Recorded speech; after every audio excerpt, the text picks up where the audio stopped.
Fall is the season to get set for winter at Ski House. The number one reason families are coming in right now? Junior leases for kids 16 and under.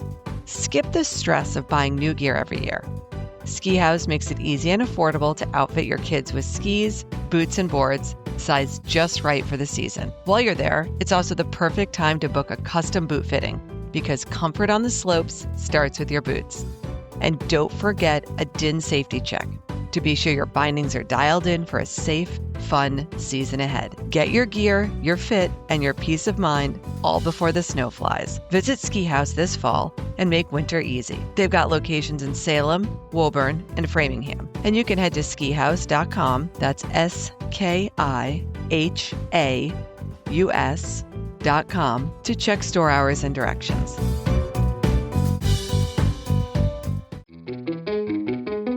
Welcome back to the Ski Moms podcast. It's season 5 and we're hitting the slopes. We're sharing real, unfiltered stories of motherhood on the snow. From conquering the bunny hill with toddlers to squeezing in your own powder days, this season celebrates every type of ski mom. Thanks for joining us. We've got a great season lined up, and be sure to subscribe so you never miss an episode. The Ski Moms are so excited to welcome Victoria Gaither. She is a writer, and you can find her work at the Mountain Times and Vermont Ski and Snowboard. She is also an Emmy-winning news broadcaster, a world traveler. If you follow her on Instagram, you'll know this, a photojournalist, and an obsessed skier. So we're going to hear more about her story, her origin story, and her work now. Welcome, Victoria. Thank you. It is great to be here. I've been so looking forward to this interview and spending time with both of you today. Well, where are we finding you now? You are literally all over the map. Well, currently I am in upstate New York, and I was at Killington, Vermont yesterday. I'll tell you more about that. But I'm either in the mountains or at the beach. Home, do you consider Vermont or New York? I consider literally New York, Vermont, and Maryland home. All right, we'll get more into that. Tell us a little bit more about your background and how skiing became a part of your life. So I actually started skiing through the DC public school system. I was born and raised and grew up in Washington, DC, and it was a field trip. So they had connected with Liberty Mountain, and, us kids would get a chance to go and ski. So that was my avenue. That was my exposure into skiing. And the teacher one day said, take this paperwork home, have your parents fill it out. And I remember thinking at that point, I don't know if I'm going to be able to do this because somewhere in my brain, even as a kid, I was aware of the cost that was involved in doing something like that. But, what I didn't know that in that packet of information, there was a nonprofit organization that was going to pay for kids whose parents couldn't afford to send us to ski. And I was one of those kids. So I went skiing at Liberty, and by that time I'd seen the Olympics on television, everything that you see growing up that has to deal with skiing. And I thought, wow, this is fantastic. I can do this. I'm going to be like one of these skiers on television. I'm going to fly down the mountain. Well, of course, it didn't turn out that way at all for me. Nothing about what I had envisioned in my brain that was going to happen at Liberty Mountain actually happened. Instead, I ended up sitting on the side of the mountain crying, saying, I can't do this. And that was my introduction into skiing. And so did you go back after that when you were still in middle school or high school? Well, it's a funny thing that happened because on that day, there was an African-American woman. I don't know where she came from, and I don't know who she is to this day, but she skied over to me. And she saw me crying, and I was saying, I can't do this. I don't belong here. Now, I find that interesting because even back, as a teenager, sitting on that mountain and looking at other skiers, I felt like I didn't belong there. And again, where that came from, I have no idea. But I remember her in a very caring, but kind of upset, that I said that. And she said to me, she says, don't you ever say that again. You belong here, and we're going to get you down this mountain. And she said, get up. Well, of course, I had a hard time getting up because at that point I could barely get up on, from the skis to get up. And she helped me get up, and she helped me get down the mountain. But that story is always vivid to me because I still have moments, even as an adult, when I'm skiing and I'm on a mountain and I hear her voice to tell me to get up. Get up, you can get down this mountain, you can do this. But I still skied after that, but it really wasn't until I got to college. And we all know when we're in college and we meet friends, there's always one person who says, "Let's go skiing." There's always that one person. So, of course, I go skiing. And it really wasn't until I was in college that I thought, you know what, maybe I actually can do this, and just sort of revisit the idea that not only I can do this, but maybe I do belong here, that this is a place for me. Let's jump into your career a little bit. If anyone is listening to this and doesn't hear your broadcaster voice, I don't know what is wrong with them. You are such a clear enunciator, and you are bringing me back to the days of listening to like the news and watching news reporters who are there always so clear and succinct, great accentless accent, that's journalism. Did you know that's what you wanted to study when you were growing up? Actually, I wanted to be an air traffic controller. Growing up in DC, I would see the airplanes fly by my house. So that was what I wanted to do. And also watching people, bring airplanes in, guiding them, I equated that with power, the power that a human being could actually do that. And that is what I wanted to do. Now, I've always had a voice like this ever since I was a kid. But I think what happened was I was so nosy, to be honest, and just growing up in DC. So it was very early on that I knew living in DC was a special place. That living in DC was a place where things happen. It was sort of the center of the world, and I understood that.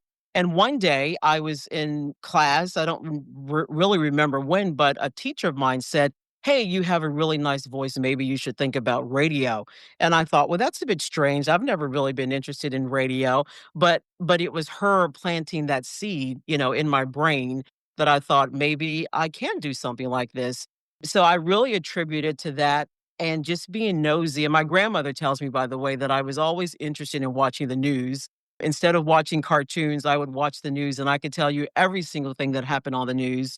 So I was, the type of kid that was interested at a very early age in information. So walk us through, did you go to college for broadcasting? And tell us a little bit about your career path. I did. So I went to college just for communications because I thought, under communications, there's a lot of things, that you can study. And if I decided that I didn't want to do broadcasting, maybe I was going to be a phone operator back then. I didn't know what I was going to do, but I went to the University of the District of Columbia and also American University. But it was interesting because growing up in DC, you're always around politics, and it's no different even today. And I thought that I wanted to be a political reporter because my mom was very involved in the DC city council and trying to make our communities and neighbors better, for all kids. And I thought, politics is what I want to do. Well, let me tell you, I did an internship at one of the local senators' offices, and I thought, I can't do this for the rest of my life. But that was valuable because what I did discover is a love for people. And what I did discover is a love for human interest stories. And what I did discover is this sort of activist journalism, to be able to go and cover a story and then, there's going to be a positive outcome. And that really sort of fit into my personality. So when I got my first internship with Ted Koppel at ABC News, I had a conversation, and some of you may remember Ted Koppel. I mean, he was big back in the day, right? You guys remember him? Totally remember him. Absolutely. Yes, yeah. Yes. So I had a chance to work with Ted Koppel, and I remember he said to me, "Do you have any questions?" And I said, "Yes, I do." I said, "What happens if you have to pronounce a name and it's just really, really hard to say it?" And I'll never forget what he said to me. He says, "Well, first off, it's probably going to be someone that did something bad, and they probably want you to pronounce it bad anyway because their family doesn't really want you to say their name correct because they don't want people to know, why the person is on the news." And I just thought that's the funniest thing ever. But he was wonderful because he really encouraged me. And I remember him saying to me, "I've come across a lot of young people with voices, but I have never really heard a voice like yours." And I remember him saying, use your voice for good. He says, you can do good in the world, you can do bad, and you can do nothing. He said, but always use your voice for good. And that basically, was how I live my life and also my career as well.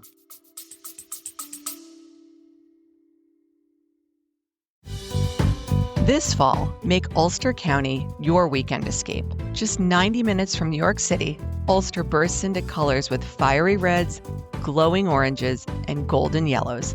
Perfect for family adventures or kid-free getaways. Circle crystal clear lakes at Minnewaska or wander the carriage roads of Mohonk Preserve. Whether you're riding with little ones, packing a picnic, or chasing quiet moments on the trail, every turn brings a new view. And when the sun sets, Ulster transforms.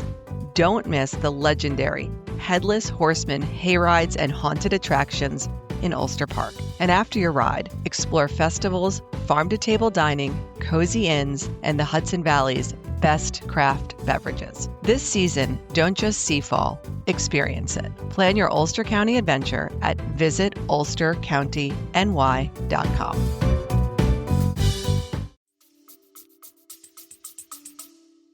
And now you write about a lot of different things. You write some local stories, some Vermont-based stories, New York-based stories, a lot of travel. Have you carved out a niche for yourself, or are you always willing to write about different things? I am always willing to write about anything, especially if it's positive and if it's going to move the needle sort of forward in the world. Now, in saying that, because you guys know I ski, so wintertime I get a chance to write a lot about skiing. But it's interesting, though, Sarah Nicole. I would have never thought that most of the writing that I would do about skiing actually is activism. So, there are all of these people within the ski community, as you know, that just do wonderful things. So to be able to write about them, to support them through social media has been wonderful because that really is kind of what I am all about. And a lot of those programs, the Boston Ski Party, try to do so much work to get kids of color on the mountain to be able to ski and snowboard. Our very good friend, as you know, Nichelle Sanders. Nichelle has a event coming up that I know you ladies are going to be interested in. It's called the Snowball, and that's going to be at Big Snow in October. So there are all of these, people that are out here doing all of these amazing things that I get a chance to support through writing. So whether that's the Mountain Times, whether that is through Vermont Ski and Ride or through different organizations. But basically, yeah, to answer your question, I'll write about anything as long as it is positive. Well, we'll definitely check out this snowball. We love big snow. Nicole and I went there one August when it was like 110 degrees in New York City, and that was an amazing day. Tell us about the article that you wrote. I think it was called "The Myth of the Black Skier." Yes. That was interesting because that article came about through my boss, Lisa Lynn. And Lisa runs the magazine with her husband. And we were at World Cup. I mean, you guys have been to World Cup at Killington. So we were just in the press room having a conversation. And I just said to her, I said, I really think that we in the media and in general, we need to change the narrative when it comes to Black people skiing.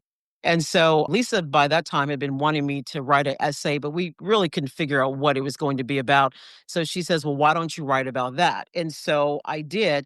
And that really came from a place of me just moving through the world and moving through the ski industry and at ski resorts and always feeling like that we were new to skiing. When in actuality, we weren't new to skiing. We aren't new to skiing. You've always seen a person of color at a ski resort. But when I felt like the media would write stories about it, they would still stick with the name narrative, sort of like, oh, look, there's Victoria. She's Black and she's a skier. Well, we've been skiing since people have been skiing. So, so the idea of the article was, the issue of diversity and inclusion within the ski industry, that's a whole separate animal to talk about. But my article is basically let's acknowledge the already thriving ski community of Black people out there doing this. And let's just start there as opposed to making it seem like that this is something new that we haven't been doing. And I first found out that the article was out of the magazine over at Snowshed in Killington. And Glenn, who's one of the ski instructors, I walked by. He says, "Hey," he goes, "I just saw your article." I said, "Oh, it's out." And he said, "Yeah." And he said, "It's a really good article." And it made me think about a lot of things that me as a white man that I don't have to think about. And and at that moment, I got chills because I thought that is exactly what the article was supposed to do. It wasn't an article about confrontation. It wasn't an article about this or that, but it was just rather an article to say, just acknowledge us and see us for who we are, and don't make such a big deal as to that this is something that we don't do. So the feedback started coming immediately. And I think we're up to about, last I looked on checked on my screen, about 7,000 people that actually read the article. But that article, I really feel like at that moment in time, that it moved the needle forward. It certainly moved the needle forward within the community of Killington, because I'm so known in Killington. And there were still so many people weeks after the article came out, that came up to me to say, "Hey, Vic, I read your article, or I didn't know this, or I didn't think about that." And then they gave me their ideas and perspective of what it's like for them being a white woman or a white man and seeing a person of color at the ski resort. Some of them said, I never thought about it at all, which is great because that's what I want to hear. But then there are some people who said, yes, every time I do see a person of color, I think, oh, that's nice. A person of color is skiing, which to them, that if that's what they thought, then that's what they thought. So at least them reading my article would have given them a different way of thinking about it. So that was really where that whole thing, originated from. I thought the article was beautifully written. I also love the perspective that it wasn't taking a let's help these kids out Yes. perspective. It was giving me some history and some background that I didn't have. I've always known about the National Brotherhood of Skiers, Mhm. and I've known about some of the race history through the years, but it was so nicely putting it all together in one package. And yes, we're here and we're helping kids from areas that, don't traditionally know about skiing, but that's helping all kids who don't traditionally know about skiing. So I absolutely love the little history lesson in there as well. So for listeners who don't know about the Brotherhood, and I guess it should be called the Sisterhood too, because there's plenty of kids in that. Right. You've got a point there. Um, can you give a little recap about that? I mean, we're going to link to the article, and we of course want everybody to Sure, read it as sure. well. Well, the National Brotherhood, they're a wonderful organization. There were two Black men, and I don't have their names because I didn't write it down, but they started the organization, I think it would have been in like the 60s. And the reason why they started it was because there was so many ski resorts in America who said Black people could not ski there. And what these pioneers did, they went to some of these ski resorts and they say, listen, we have a right to ski here, as do any white person, as does anyone have a right to ski here. So they literally had to kind of knock on the doors of these ski resorts to ask if Black people could ski there. Some said yes, and some said no. So of course you're going to go with the ones that said yes. So in that, they started this organization because by that time, still you had people of color that were skiing all over the place. So to bring a group together where you could get information, where you could say, this ski resort, is favorable, for inclusion for Black people to ski there. Don't go to this ski resort because the answer is going to be no. So they really sort of gathered a pool of information. And in doing that, they created this organization. And that organization, it's very strong. I think right now we have something like 35 or 38 chapters.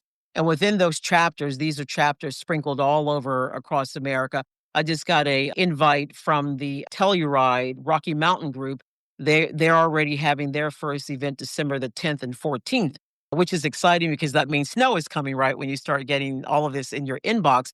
But yeah, so basically that was where the organization started. So every winter we do a really big event, and it's at a ski resort. It's been at Vail, big snow. I mean, it's all over. So all the organizations and anyone who wants to come that's interested, you come and you spend 4 or 5 days and you ski together. You spend time together. You connect. You tell stories.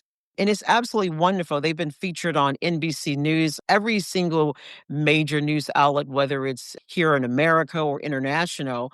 But what those guys did was not only timely, but it was a way to bring people of color together in order to be able to ski and to have that information. And it's still going strong. Membership is going great. I'm a part of the Washington D.C. Group. But yeah, and like you said, I know you're going to put a link to it, so I'm probably rambling a little bit, but make sure that you read about it because They are wonderful. Henry Rivers is the president of the organization right now, and he lives in upstate in New York. Actually, I'm sorry, Jamaica, New York. He's wonderful with all the work and time and effort that he puts in as our leader, supports every single thing. And in fact, his kids, they're triplets, two girls and a boy, and they are going to represent Jamaica in the Olympics. And this is the first time that this is going to happen, and they're kids of color. So all of us are really excited about that. They would make a wonderful interview. They've been getting a lot of press. And the reason why they're able to represent Jamaica is because their mother is from Jamaica and they have Jamaican citizenship. So they're able to ski in the Olympics, for Jamaica. But no, wonderful, wonderful organization. And quite frankly, if it wasn't for them, I wouldn't be here as a skier. None of us would be here to the degree that we are as skiers today. Yeah, I was reading the article about the triplets, and Nicole and I will be at the Olympics. We will be cheering them on for sure. And we would love to talk to them at some point if we can get connected. That is an awesome story. And my younger daughter races against the two girls. She goes to a Oh, lot of the same races, so it's really fun. So tell us about some other big projects that you're working on right now that are exciting you. yes, always working on big projects. But one thing that I haven't mentioned publicly, now I don't know if this is going to happen or not, but I'm going to just put it out there. I did a lot of work last year with Okemo. And as you guys know, Okemo, they have a wonderful women's ski and snowboard program. And I got a chance to cover that. Well, in covering that, National Geographic, yes, the National Geographic, one of their reporters is writing an article about women in travel and winter sports. So the guys over there at Okemo and Vail, they asked me if I would be interested in being a part of that. So I got a chance to send a quote in and some pictures. So I may be, just a tiny, tiny mention in this article, but that is exciting news. Even if I don't make it, it's just exciting that I can actually say that. But, we're going to think positive, and the next time I talk to you ladies, I'm going to say, I'm in National Geographic. And are you thinking far ahead now? Are you doing some coverage of what's happening at Killington this season? Do you have other things on your radar that you're planning for covering? Because I know there's a lot going on at Killington right now. I do. In fact, I was just at Killington last night. I covered the Killington chili cook-off, and they had some really, really good chili there. And of course, you guys know things are different this year because we're not having World Cup. So what that actually did for me is that it allowed me to do a few other things. There is an organization that I am really, really super interested in helping out, and Kenneth Rusko is his name. Kenneth was a ski instructor at Killington for, I think, like over 10 years, many, many years.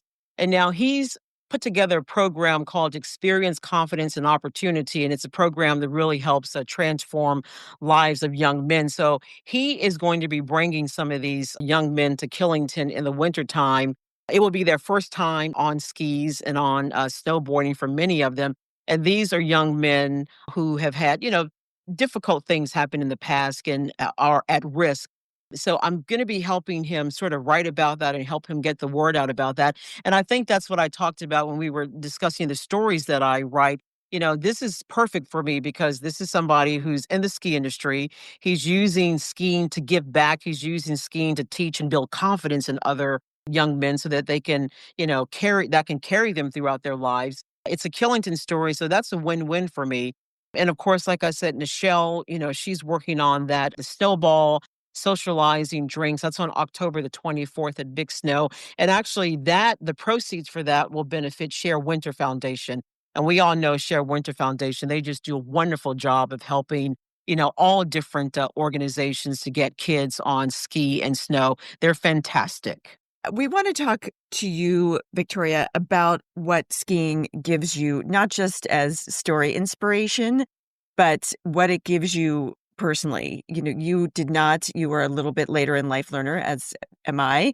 And when I see your images and your videos from you on snow, I can almost tap into the joy that you're feeling. Can you put that into words a bit for us? I can. Skiing actually, even at my age now, my 50s, skiing gives me confidence.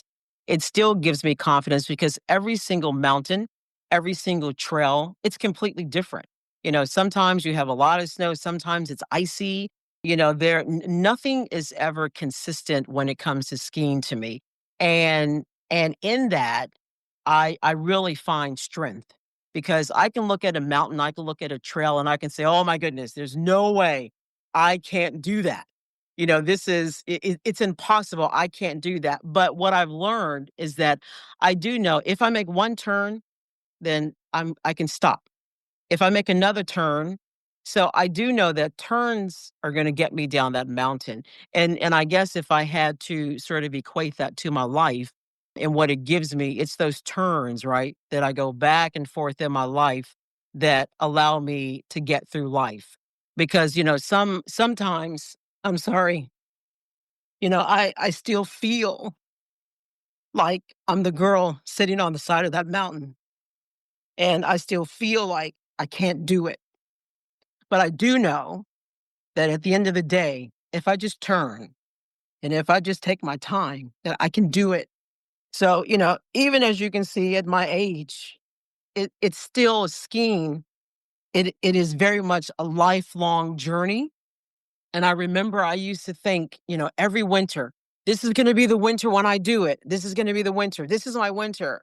But I realized actually 2 winters ago, it took me this long to realize it, that every winter is a good winter. It doesn't matter. If I have a winter that I consider that's not a great winter, it was still a really good winter because I was out on snow and I still did it and I still got a chance to try to make it down the mountain. It may not have been pretty, but I did it. And it's something about the doing of it and realizing that you can do it. And then when you do it, the gratitude, my goodness, the gratitude and the humbling of the experience that I did it is what skiing gives to me. And I love that every winter, I'm always so excited. I'm still excited. And because I always believe, and I guess really it's believing in yourself. Well, we started the podcast because Sarah and I did not feel seen and heard specifically in this industry. We were doing long drives between mountains and we heard a lot of ski racing podcasts. There's a lot of airtime about men talking about skiing fast and the equipment. And we're just like, oh, it's just we want to talk about people who love winter, what they got in their crock pot, what layers they're wearing to stay warm and how much they love, when the snow falls, how much it just changes your mindset and how you when you become friends with winter, like your whole world opens up. And we always wanted to make space in our conversations for people who feel the same way and maybe who didn't feel like they were invited. So, I'm a card carrying member of the Slow Skiers Club, and it may, frustrate my family or other people, but I absolutely love it. And I'm all about one turn at a time. I am just out there for the views and having a good time. And my friends are very patient. They wait for me. And I also love that it's a work in progress. Skiing is never done. Your skiing is never, I mean, I think if you're doing it right, it's never like done. There's always a new trail to discover. There is a new skill to acquire. And I hope that, because of our conversations, that more women who learned later in life or who are coming back from injury or who are just slower feel like there's space for them out there. Yeah, you're right. I mean, especially for me, when you said about the views, like that excited me on the inside because one of the reasons why I really love skiing, it's for the views, and I'm glad that you said that because I guess there are some people who ski because, they're interested in the mechanics of it, the going fast or whatever it is. But for me, it really is just being on snow, taking my time, enjoying the views. And I love winter anyway. But you're right, and I felt that too. There really isn't this sort of space for someone like me. And I think of what I feel at my level in terms of conversation out there because you're right, it's generally for men. This space is for men and they kind of talk about the equipment and talk about and what trails they went down and if they're, blues or double diamonds or where they've skied Vale, this and that, the Alps and all this. But for me, it has nothing to do with that, but rather to take moments and time to myself to enjoy myself.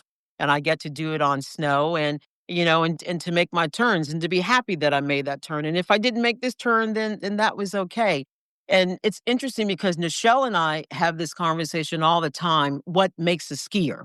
And I never gave myself the title as a skier. I only did that probably about 2 years ago. So I went through my whole life always saying I'm not a skier. Now, every winter I go to some mountain and I'm always skiing, but I never felt like a skier because I looked at a skier. The definition of what I felt a skier was what I saw on television, was what I heard other people say. And I remember Nichelle saying to me, "That's rubbish. You are a skier." And I said, "No, no, no, I'm not a skier." I didn't feel good about myself and good enough for my capabilities to even put that in front of my name. And it wasn't until we really, we had this long, crazy conversation. And I said, okay, okay, you win, you win. I'm now going to say that I am a skier. But I was thankful for that conversation because I thought I wasted so much time of my life denying that I am a skier. So I would say to other women that's listening to this, as far as I'm concerned, listen, if you go ski on a mountain, you are a skier. Don't fall into the trap that I fell into by society standards or the ski industry standards or whatever standards crazy that I had in my brain to make me think that I was not a skier. If you ski, you are a skier. Absolutely. We could not I'm, like, cheering right now because we just ski we have different ways of skiing, right? Like Nicole said, maybe we're a little slower, maybe we take more breaks. Maybe we only wanna ski for half the day. We're not trying to track hot laps like some people are. How many laps? How much vertical? How much speed? Like, those are not our metrics of success at all, right? Ours are like, did we have fun? Did we take in the views? Do I have a new cute outfit? These Right. are the important metrics, right? And did we have fun? So do you like to ski with a few friends? Do you also ski alone? How do you enjoy just getting out there? I like doing both. I like skiing by myself. Now, fortunately or unfortunately for me, all of my friends are ski instructors. So, most of the time they're either trying to tell me what to do and I have to say, just leave me alone. I know what I'm supposed to do and just let me do it. But I mostly, ski by myself or I ski with my guy, Michael. But so I've never skied with a big group. The only time that I skied with a group was a group of women last year at Okemo because I was writing a story about their program. It was fantastic. I mean, for all of us to come off the lift and we assembled, before we went down the mountain. And to be in the presence of all of these amazing women who I met that day, all of us met that day, all of us were at different levels. The camaraderie of that, it blew me away. I thought, I like this. I want more and more and more of this. And some people, skied all the way down, some stopped, and there was, instructors ahead and behind just to make sure that we all stayed together.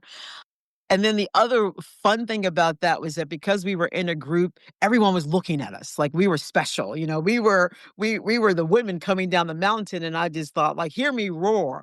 So that was fantastic experience that I will never ever forget. And I want more. I need more of that in my ski life.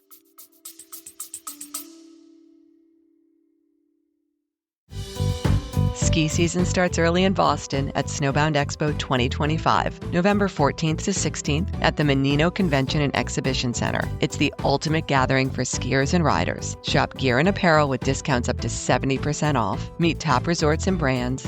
And hear inspiring stories from athletes like Zeb Powell, Amy Engerbretson, and Donnie Pelletier. Bring the whole family for hands-on fun, from trampoline shows to ski lessons for kids, or come with friends and dive into New England's biggest winter kickoff party. We've got discounted tickets. You can get $10 tickets for the weekend at snowboundexpo.com/tickets with code MOMTRENDS10. Snowbound Expo Boston. Kickstart your season here.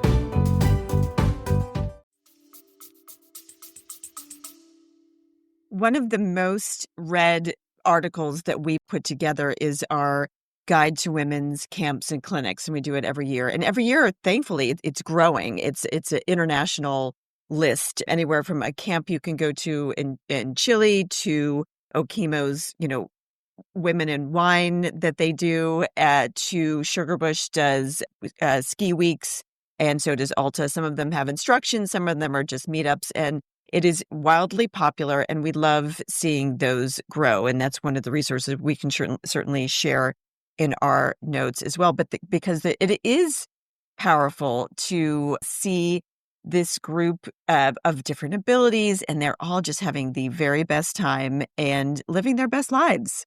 Yes, and also, for me on that day, it was an opportunity to make friends. It was an opportunity that, if I am in that area and I want someone to ski with, I have resources, I have people that I can now call because, I exchanged a few telephone numbers. There was a woman there from Washington D.C., my home city, and her family has a place there, so we sort of stay connected. So it although, you're on the snow, it goes further than that. It goes, to meeting new people and to making connections and building, your own sort of community and relationships. So, I mean, it's absolutely just wonderful. And it was an opportunity I felt like just to be me. I didn't have any of my friends or anybody else around. If I messed up, it was okay. No one was going to judge me. No one's gonna say, if you do this or do that, then this is the result that you're gonna get. It was just me with a bunch of women of all different, ages, and we were together, and it was a moment in time that just sticks with me forever. So this upcoming season, do you have any places that are on your list that you're trying to get to for the first time? Are you revisiting some of your favorites? Well, of course, Killington is my home mountain, so big shout out to Killington. I would just say I'm looking forward to Killington opening so I can do a cruise control and the trails that I like to do because actually Killington really gets me in shape for my ski season. I'll probably end up in Colorado. So last ski season was pretty big because I skied 7 ski resorts out in Colorado.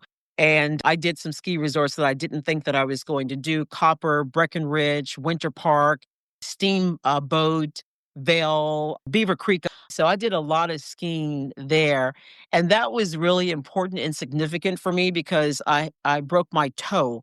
So I spent half of my ski season in a boot and I couldn't ski.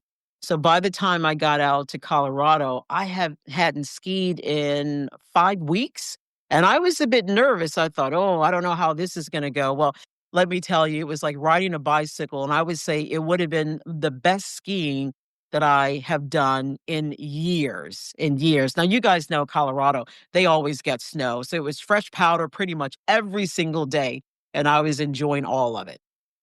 And where can our community find out more about what you have going on? What are the best places to stay up to date on your latest?